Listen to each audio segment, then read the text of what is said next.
તો આજે થઈ ગઈ છે અમાવસ્યા. આજે બધાય મૂર્તિઓ દશામાની મૂર્તિઓ બેસાડશે, પણ અમારે મૂર્તિઓ બેસાડાતી નથી. તો હવે મિત્રો આપણે અત્યારે આપણું પેશી ચાલુ કરે. હાય, ગુડ મોર્નિંગ. ઉઠે એ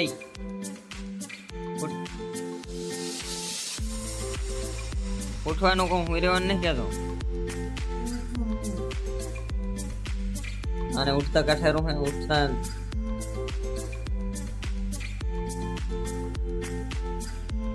ઉત્તરના પોરમાં ઉઠતા કઠેરું છે.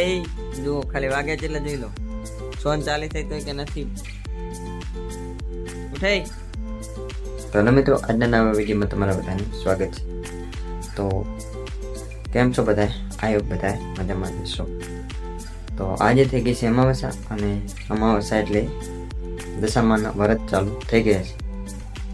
તો આજે બધા મૂર્તિઓ દશામાની મૂર્તિઓ બેસાડશે, પણ અમારે મૂર્તિ બેસાડાતી નથી. ચલો હું તમને બતાવું કે અમારે વ્રત કઈ રીતે થાય છે.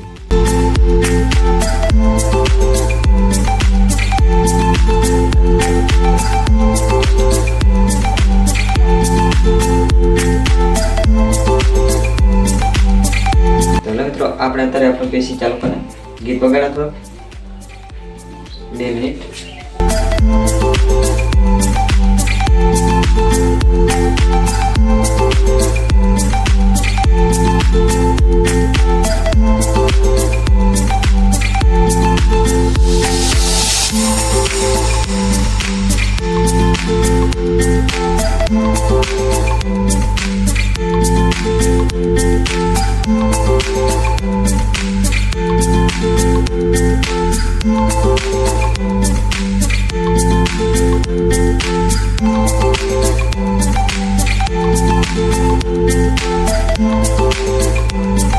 આ શું છે ખબર હોય તો નામ કોમેન્ટ કરજો.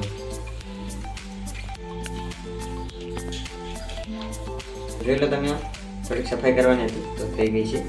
ચલો હવે આપણે એને ફિટ કરી દઈએ.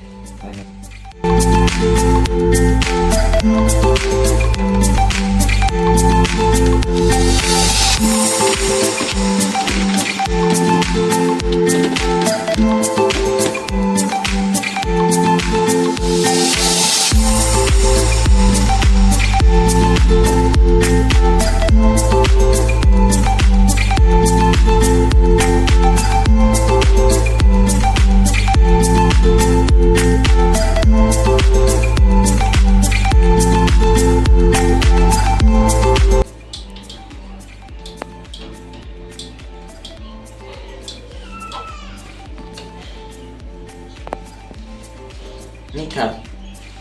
ચલો કાંઈ વાંધો નહીં. હવે હે ને પછી પગારશું. તારા હાલ કાંઈ કરવું નહીં, બરોબર? તો હેલો મિત્રો,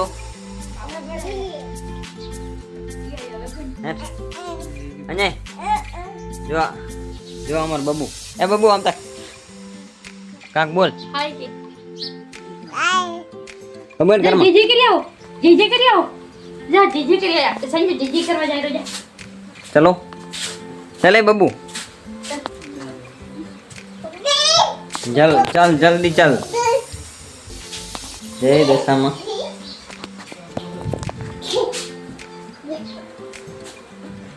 બસ હવે યાર ભાઈ.